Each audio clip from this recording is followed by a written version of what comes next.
నేను Sukanya's kitchen. Hi అండి. ఇదిగోండి ఎండు నెత్తళ్ళు క్లీన్ చేసి పెట్టినవి. ఎండు నెత్తళ్ళు, ఉల్లిపాయలు, ఒక 4 ఉల్లిపాయలు స్మాల్ వండి, కరివేపాకు, పచ్చిమిర్చి, చింతపండు కొంచెం, ఇదంతా చింతపండు కొంచెం కడిగి శుభ్రం చేసుకొని మనం వాటర్ పోసి నానబెట్టుకున్నానండి. ముందుగా స్టవ్ ఆన్ చేసి పెట్టుకున్నామండి.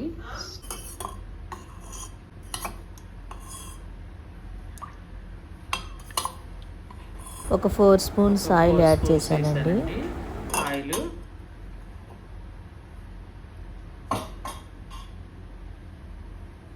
ఆయిల్ హీట్ ఎక్కిందండి. ఎండు నెత్తళ్ళు వేసుకుంటున్నాను. ఈ ఫ్రై అయిన తర్వాత ఆనియన్స్ వేద్దామండి.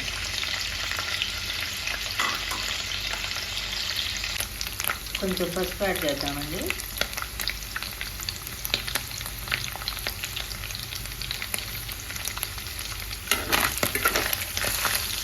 మంచిగా మనం ఫ్రై అయ్యేదాకా, రెడ్గా ఫ్రై అయ్యేదాకా, కొంచెం గోల్డిష్ కలర్ వచ్చేదాకా వేసుకుంటే పచ్చివాసన అంతా పోతుందండి.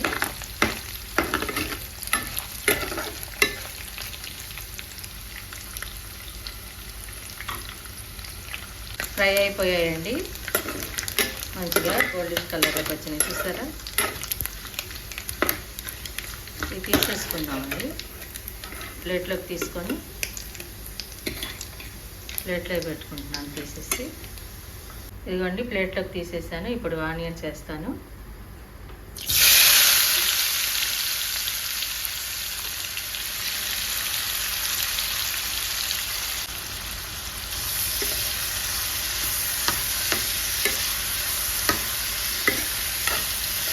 ఆల్రెడీ పసుపు యాడ్ చేసాం కదండి, దీంట్లో పసుపు ఉంది. కావాలంటే మనం కొంచెం వేసుకుందాం. ఓకే అండి. ఇది మంచిగా వేగేదాకా మనం ఫ్రై చేసి పెట్టుకోవాలి. కొంచెం పసుపు యాడ్ చేద్దామండి. తర్వాత కొంచెం సాల్ట్ యాడ్ చేద్దాం. ఉల్లిపాయలు కొంచెం బ్రౌనిష్గా వస్తాయి కదా, కొంచెం సాల్ట్ యాడ్ చేశాను.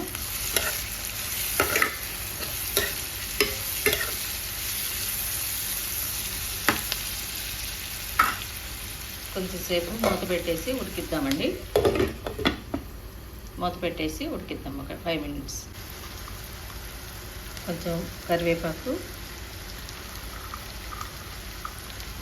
కొంచెం పచ్చిమిర్చి, మధ్య మధ్యలో తిప్పుతా అట్లా కొంచెం ఉడికించుకుంటూ ఉండాలండి, తగ్గిపోతాయి. 5 మినిట్స్ అయింది. దీంట్లోనే పచ్చిమిర్చి, కరివేపాకు అన్నీ వేసానండి. ఒక 5 మినిట్స్ తర్వాత మనం చింతపండు పులుసుకోవాలి. ఉప్పు కారం వేసి మగ్గిపోయాయండి. దీంట్లో ఇప్పుడు మనం కారం, ఉప్పు వేసుకుందాం. ఫస్ట్ సాల్ట్ వేస్తున్నాం చూడండి, దీన్ని సరిపడా.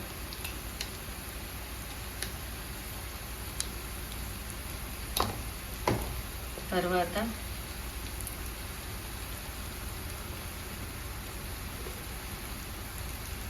టూ స్పూన్స్ కారం యాడ్ చేశాను.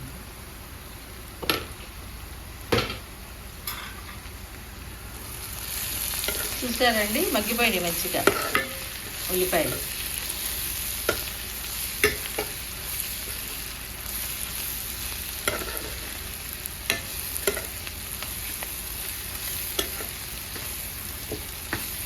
ఉల్లిపాయలన్నీ మంచిగా మగ్గిపోయినాయి. ఇప్పుడు చింతపండు పులుసు యాడ్ చేస్తాను. ఇదిగోండి రసం తీసి పెట్టుకున్నాను. ఈ చింతపండు తీసుకుంటాను.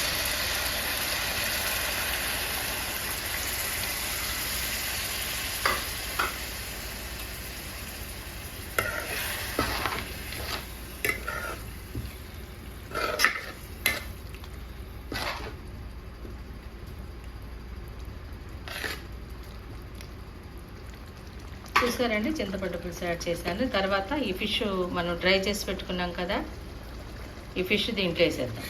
డ్రై ఫిష్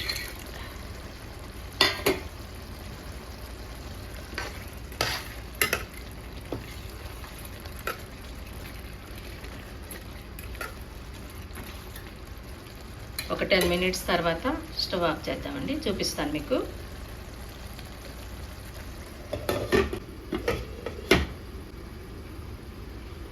ఒక 10 మినిట్స్ వెయిట్ చేద్దామండి.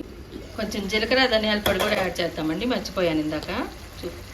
ఇదిగోండి జీలకర్ర ధనియాల పొడి. చూసారండి 10 మినిట్స్ తర్వాత ఎలా ఉందో. మనం క్యాప్ లేకుండా ఒక 2 మినిట్స్ అలా పెట్టేసుకొని బౌల్లోకి తీసుకుందామండి. మంచి కుక్ అయిపోయింది. స్టవ్ ఆఫ్ వేసేసుకొని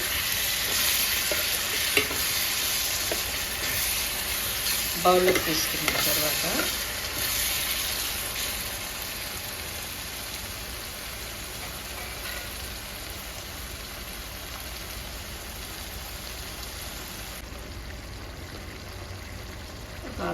చూస్తారు కదండి, ఆయిల్ అంతా పైకి వచ్చేసింది.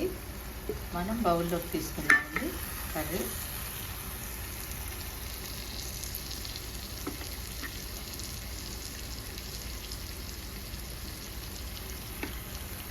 చూసారండి, బౌల్లోకి తీసుకున్నాను. ఎండు నత్తళ్ళు చింతపండు పులుసు చేసిన కర్రీ అండి. చాలా టేస్ట్ ఉంటుందండి. మీరు కూడా ట్రై చేయండి.